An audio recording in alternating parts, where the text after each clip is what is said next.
ಪ್ರಸು ಈ ತಿಂಗಳು ಬಾಡಿಗೆ ಕಟ್ಟಿಲ್ವಲ್ಲಪ್ಪ, ಓನರ್ ಬೇರೆ ಬಂದು ಹೋದ್ರು. ನಿಮ್ಗೆ ಸ್ಯಾಲ್ರಿ ಯಾವಾಗ ಆಗುತ್ತಪ್ಪ? ಅಮ್ಮ ನಾಳೆ ಸ್ಯಾಲ್ರಿ ಆಗುತ್ತೆ ಕಣಮ್ಮ, ಕೊಡ್ತೀನಿ. ಏನಪ್ಪ ಮನೆ ಜವಾಬ್ದಾರಿ ಎಲ್ಲ ನೀನು ಒಬ್ಬನೇ ತೊಗೊಂಡಿದ್ಯಾ? ನಿನ್ನ ತಮ್ಮ ನೋಡಿದ್ರೆ ಆಟ ಆಡ್ಕೊಂಡು ನಿಂತವನೆ. ಇನ್ನೇನಮ್ಮ ಕಾಲೇಜ್ ಮುಗ್ದಿದೆ, ಇನ್ನು ಸ್ವಲ್ಪ ದಿನ ಕಣಮ್ಮ ಅವನೇ ಜವಾಬ್ದಾರಿ ತೊಗೊತಾನೆ. ಧನು ಹೋದ ವಾರ ಇಂಟ್ರಿಗೆ ಹೋಗಿದ್ದಲ್ಲ, ಏನಾಯ್ತಪ್ಪ?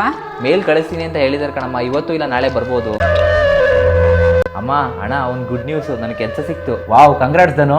ಖುಷಿ ಆಯಿತು ಕಣಪ್ಪ ನಿನ್ನ ಕೆಲಸ ಸಿಕ್ಕಿದ್ದು.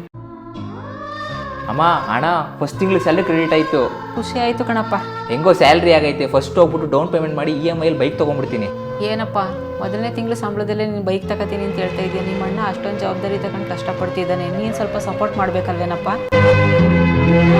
ಅಮ್ಮ ಪಾಪ ಕಣಮ್ಮ, ದಿನ ಬಸ್ಸಲ್ಲಿ ಓಡಾಡ್ತಾನೆ, ಬೈಕ್ ತೊಗೊಳ್ಳಿ ಬಿಡು.